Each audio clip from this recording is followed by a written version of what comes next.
Nega 12 barmoqli ichak yarasi kech aniqlanadi?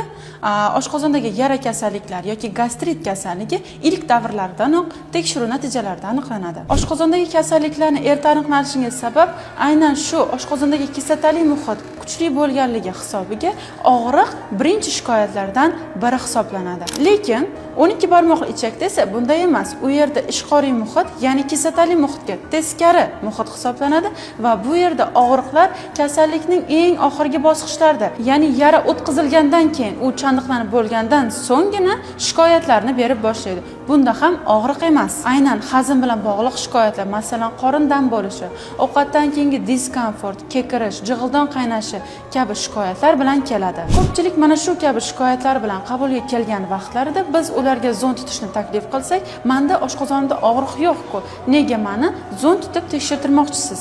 deb savol berishadi. Buni asosiy sababi esa biz 12 barmoqli ichak kasalliklarini erta davrda aniqlashga harakat qilishimizdadir. Kasalliklar har doim ham o'ziga xos, tegishli bo'lgan shikoyatlar bilan kelmasligini hisobga olgan holatda sizda ham ovqat hazmi bilan bog'liq shikoyatlar kuzatilayotgan bo'lsa, albatta tekshiruvlardan, aynan gastroenterologik kompleks tekshiruvlardan o'tishingizni maslahat beraman. Ushbu videoni hazmda muammosi bor bo'lgan tanishlaringizga jo'natib qo'ying hamda sahifamga obuna bo'ling.